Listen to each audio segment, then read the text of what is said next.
जैसा कि विद्यार्थियों हम बात कर रहे हैं BA first year physical geography भौतिक भूगोल। भौतिक भूगोल में हमने बात किया था पृथ्वी की आंतरिक संरचना कैसी है, जैसे कि अप्राकृतिक स्रोत है, तापमान, दबाव, घनत्व। उस आधार पर पृथ्वी में अंदर की संरचना के बारे में कई रूप सामने बिखर के आए, जैसे कि पृथ्वी या तो ठोस हो सकती है, द्रव हो सकती है, या उसमें गैस हो सकता है। प्राकृतिक स्रोत जो है भूकंप और ज्वालामुखी, उससे भी पृथ्वी का जो भूकंप से ज्वालामुखी से जो तरल मैग्मा निकला, तो हम पता कर रहे हैं कि पृथ्वी की आंतरिक संरचना तरल होगी, द्रव अवस्था में। टेम्परेचर भूकंप के आधार पर मतलब कई तरीके से हमने जब इसको डिफाइन किया तो जो विभिन्न विद्वान है भूगोल कहते हैं, उन्होंने बताया कि पृथ्वी की आंतरिक संरचना के बारे में एक मत नहीं, अलग अलग विभिन्न मत है और अलग अलग सिद्धांत के अंदर पृथ्वी की आंतरिक संरचना के बारे में बात है।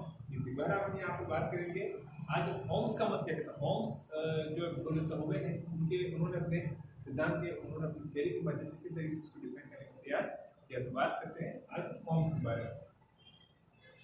होम्स मत कहते हैं कि होम्स ने साधारणीकरण के लिए पृथ्वी की दो परतें मानी है। प्रथम परत को उन्होंने क्रस्ट माना, जिसकी रचना ऊपरी तथा मध्यवर्ती परत को मिलाकर होती है। होम्स ने जो भूतल है उसको दो परतों में बांटा, एक तो ऊपरी क्रस्ट और एक मध्यवर्ती। इसमें संपूर्ण सियाह का भाग तथा सीमा का ऊपरी भाग संगठित होता है। दूसरी परत को सबस्ट्रेटम यानी कि आंतरिक आवरण या अधः स्तर सबस्ट्रेटम माना जाएगा। इसका निर्माण सीमा के निचले भाग से हुआ है। इस तथ्य को निम्नलिखित रूप से प्रकट किया जा सकता है: सियाल ऊपरी परत, सीमा मध्यवर्ती परत बराबर क्रस्ट, यानी कि सियाल की ऊपरी परत और सीमा की मध्यवर्ती परत को क्रस्ट कहा और सीमा की निचली परत को सबस्ट्रेटम कहा उन्होंने। महाद्वीपों के नीचे सियाल की गहराई को विभिन्न साधनों एवं प्रमाणों के आधार पर होम्स ने निम्न रूपों में व्यक्त किया, यानी कि महाद्वीपों के नीचे सियाल की गहराई है, विभिन्न साधनों एवं प्रमाणों के आधार पर होम्स ने निम्न रूपों में व्यक्त किया। नंबर 1, तापीय तर्कों द्वारा 20 किलोमीटर तक या कम, यानी कि तापीय जो तर्क मिले उसके आधार पर उन्होंने बताया कि 20 किलोमीटर अथवा उससे कम। धरातलीय लहरों के आधार पर, धरातलीय जो लहर उनके आधार पर 15 किलोमीटर से अधिक। अनुदैर्ध्य अथवा पी लहरों के आधार पर 20 या 30 किलोमीटर के बीच में। लास्ट है नंबर 4, सबसे गहरी भूसंगति के दसाव की गहराई के आधार पर 20 किलोमीटर से अधिक। अब ये जो है वो भूतल के क्रस्ट से पृथ्वी के अंदर तक भूकंपीय एस लहरों की गति का चलन पृथ्वी के आंतरिक भाग की विभिन्न परतों का प्रदर्शन इस आधार पर है। इसको हम कहेंगे पी वेव्स, और ये है सेकेंडरी वेव्स,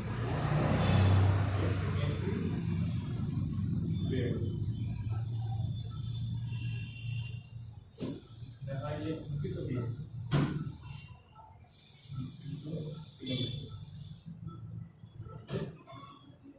अब वांडर ग्रांट क्या कहते हैं? वांडर ग्रांट महोदय ने भी गुटेनबर्ग तथा लिंक के प्रयोग के आधार पर पृथ्वी को 4 परतों में मान्यता दी। वांडर ने गुटेनबर्ग और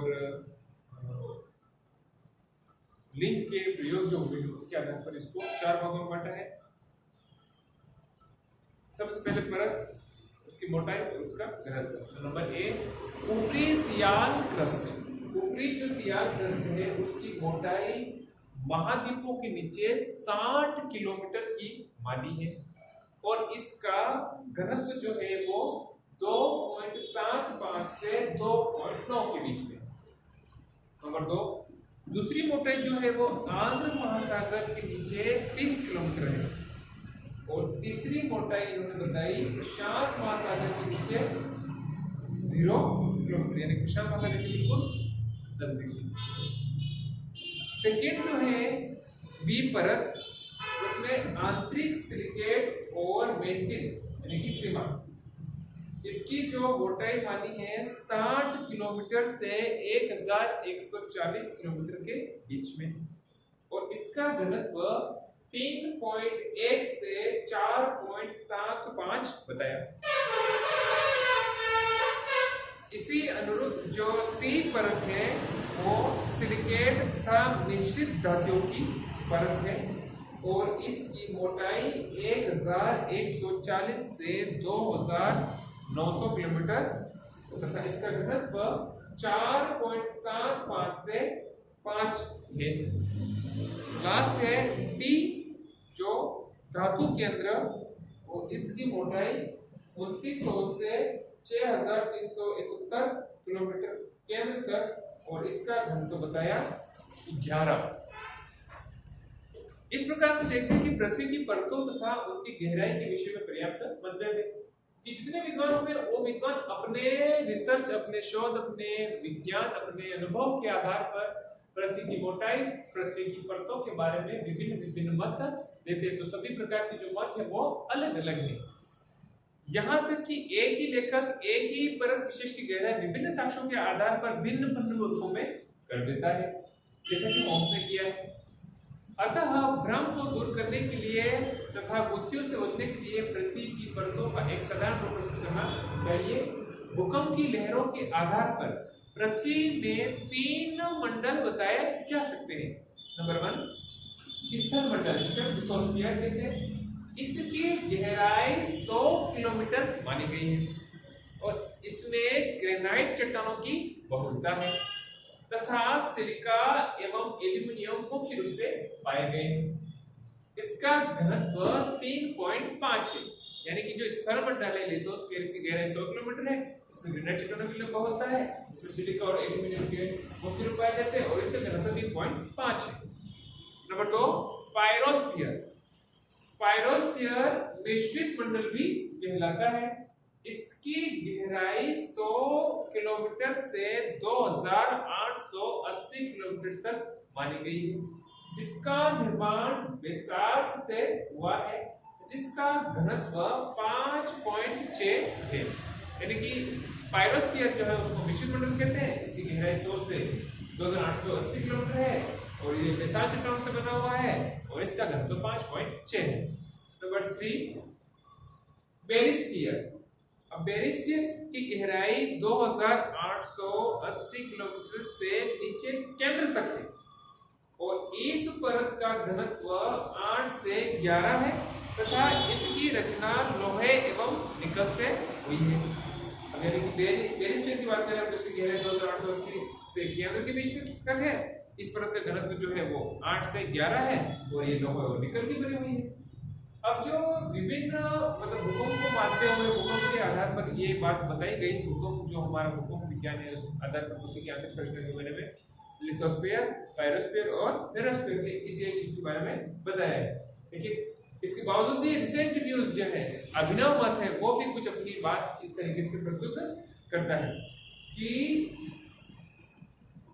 पृथ्वी की आंतरिक संरचना के विषय से संबंधित उपयुक्त विवरण अब पुराने पड़ गए हैं। प्राकृतिक तथा मानवकृत बमों के विस्फोट, आणविक परीक्षण के दौरान भूकंपों की लहरों की गति तथा उनके भ्रमण पथ के वैज्ञानिक अध्ययन एवं विश्लेषण के आधार पर पृथ्वी के आंतरिक भाग को 3 बृहद क्रस्ट, मैंटल और अंतरतल में विभक्त किया जाता है।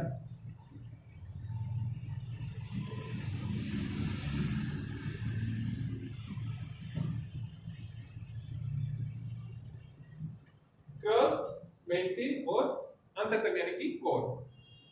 बात करते हैं भूकंपीय लहरों की गति में अंतर के आधार पर इन 3 प्रमुख मंडलों के उपविभाग किए गए हैं।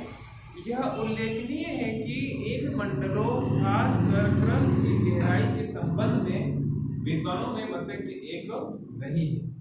क्रस्ट की मोटाई एम जे ब्राशा, ए जे एडोल, ए डी गेस्टोल्फी ने अनुसार महाद्वीपों के नीचे 50 किलोमीटर तथा महासागरों के नीचे 5 किलोमीटर।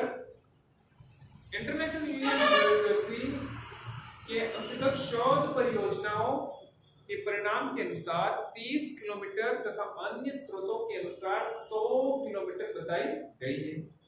भूकंपीय लहरों की गति में अंतर के आधार पर क्रस्ट को भी दो उप विभागों ऊपरी क्रस्ट तथा निचली क्रस्ट में विभक्त किया जाता है, क्योंकि निचली क्रस्ट में पी लहर की गति ऊपरी क्रस्ट की अपेक्षा अधिक होती है। ऊपरी क्रस्ट में पी लहर की गति 6.1 किलोमीटर प्रति सेकेंड तथा निचली क्रस्ट में 6.9 किलोमीटर प्रति सेकेंड होती है। पी तथा एस लहरों की विभिन्न गतियों से संबंधित विभिन्न मॉडल को दिखाने का प्रयास किया। अब क्रस्ट, मेंटिल और कोर अंततः ये क्या है उसके बारे में हम बात करते हैं। एक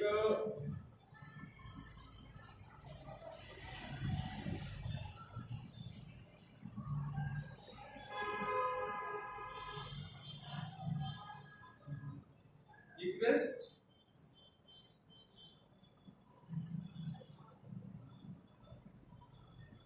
क्रस्ट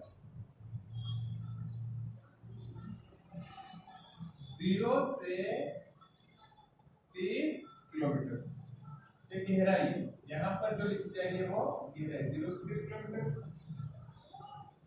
फिर हम बनाएंगे ऊपरी मेंटल,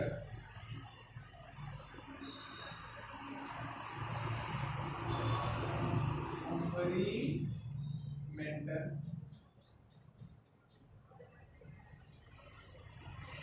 ये है 30 से 200 किलोमीटर ऊपरी मेंटल। उसके नीचे आएगा निचली मेंटल, निचली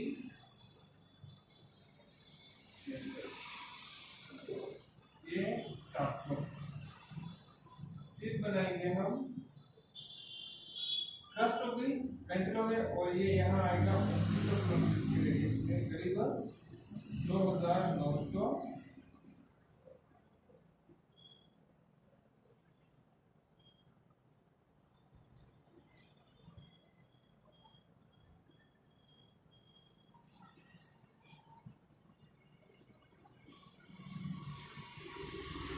ये है बाहर का यानी कि आउटर कोर, तो ये है आंतरिक कोर।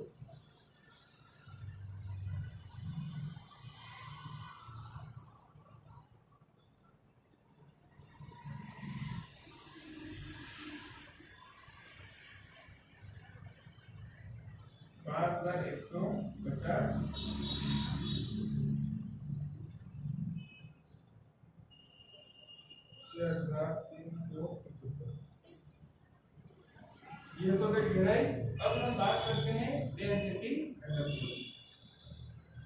तो 2.90 3.3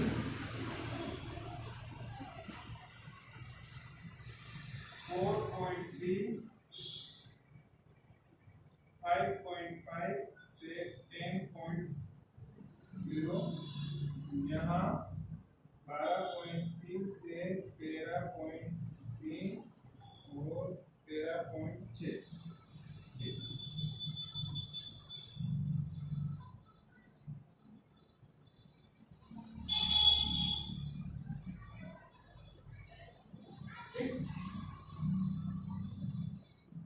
ये international union of geology and geophysics के शोध विवरणों के आधार पर पृथ्वी के आंतरिक भाग में विभिन्न मंडलों का प्रदर्शन किया गया।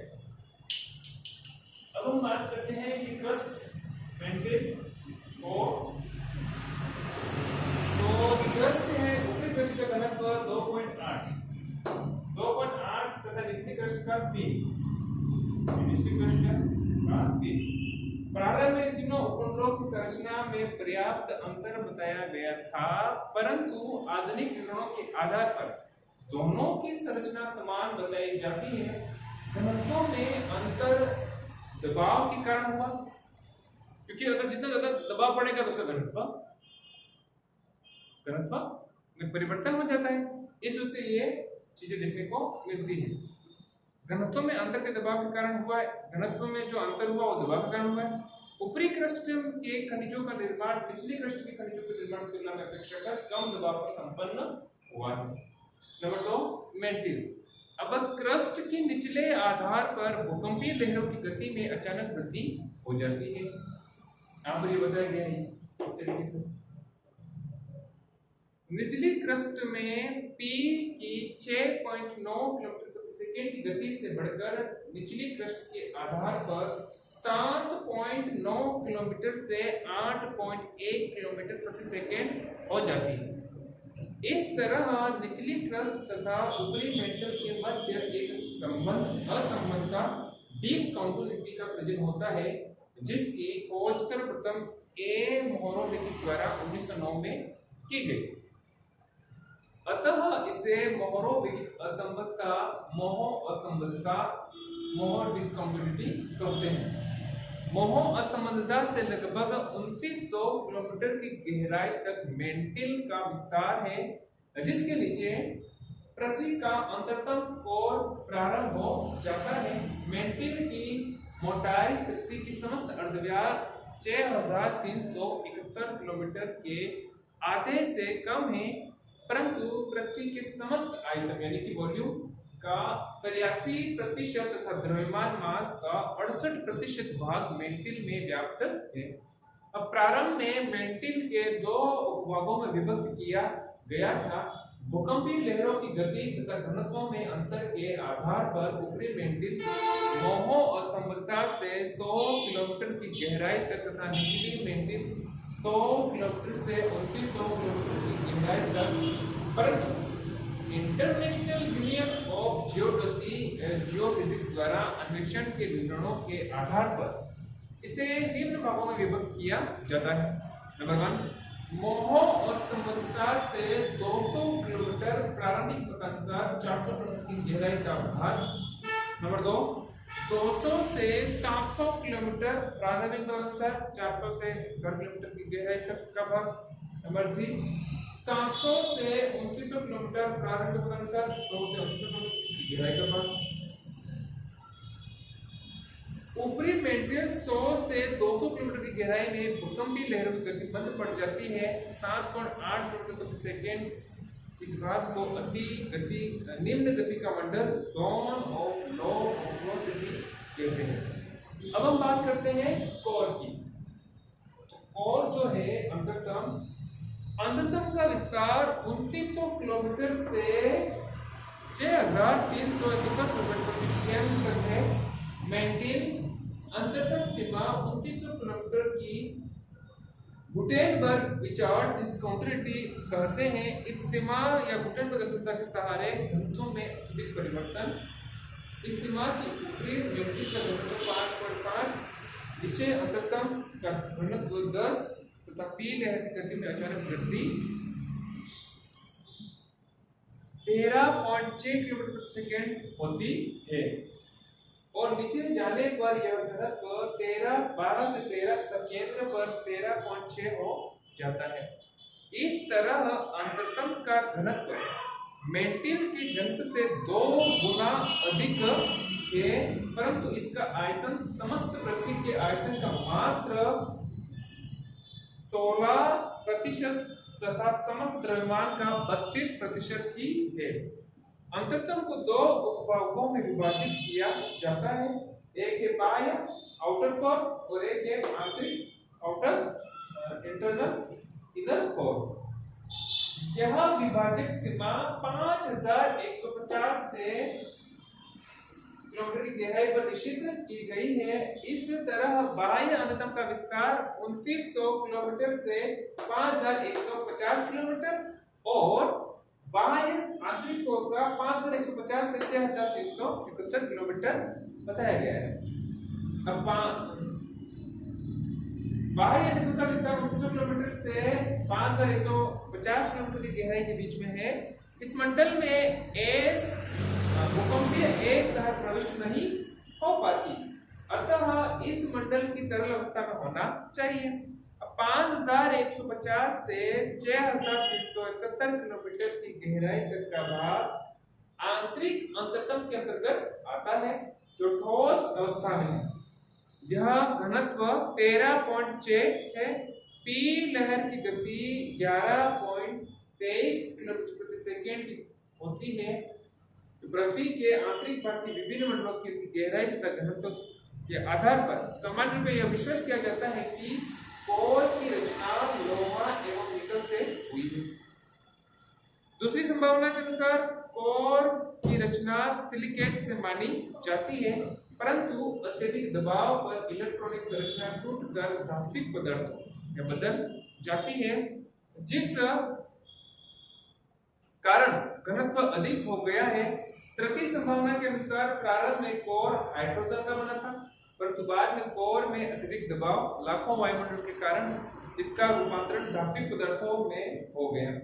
इस संभावना के विपरीत यह मत व्यक्त किया जाता है कि यदि सिलिकेट या विपरीत यह मत व्यक्त किया जाता है कि सिलिकेट या हाइड्रोजन में इस तरह का परिवर्तन कोर में स्थित दबाव के कारण मान भी लिया जाए तो उससे उत्पन्न घनत्व इतना नहीं हो सकता जितना कि वह उस समय है। उदाहरण स्वरूप बुध ग्रह सभी ग्रहों में लघुत्तम है, परंतु उसका घनत्व सर्वाधिक है। अतः लघुत्तम बुध ग्रह के कोर में न्यूनतम संपीड़न अधिकतम घनत्व का सृजन नहीं कर सकता। वर्तमान समय में भूभौतिकविद एवं भू रसायनिक यह मानते हैं कि पृथ्वी को कोर धात्विक पदार्थों खासकर लोहे का बना है। अभिनव साक्ष्यों के आधार पर यह बताया जाता है कि वर्तमान कोर लोहे का बना है, तो उस पर स्थित दबाव के अनुसार उसका घनत्व और अधिक होना चाहिए, जबकि ऐसा नहीं है। इस संदर्भ में यह व्यक्त किया जाता है कि सल्फाइड या कार्बाइड के कोर में उपस्थिति के कारण उसके घनत्व में न्यूनीकरण हो सकता है। पृथ्वी के निर्माण काल या उसके बाद उसका पृथ्वी बड़े पैमाने पर न्यूनीकरण हुआ है, जिस कारण न केवल लौह यौगिक का धातु के रूप में बदलाव या न्यूनीकरण हुआ है, अपितु सिलिकेट का भी सिलिकॉन जो इस समय अंततम में मौजूद है के रूप में न्यूनीकरण हो गया है। इस समय बाह्य अंततम के सिलिकेट की मात्रा 20% या लोहे एवं निकल का प्रतिशत 80% है। तो ये थी आपकी पृथ्वी की आंतरिक संरचना के बारे में अभिनव मत। जो अभिनव मत है, एक बार उसको संक्षिप्त में 7 गद्य में समझने का यहाँ प्रयास करते हैं। ये जो है वो भूपटली है, क्रस्ट है, 0 से 30 किलोमीटर तक इसकी डिस्टेंस बताई गई है।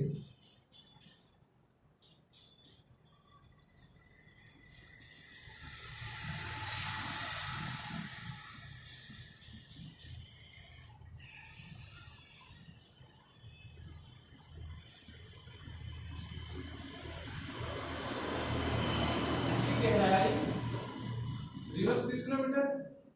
फिर हम बात करते हैं कि मेंटल की, तो मेंटल कितना है यहाँ 30 से 29 किलोमीटर, लेकिन ऊपरी मेंटल जो है वो 30 से 200 किलोमीटर और फिर 200 से 700 किलोमीटर ऊपरी मेंटल और फिर वहां से निचली मेंटल 29 किलोमीटर।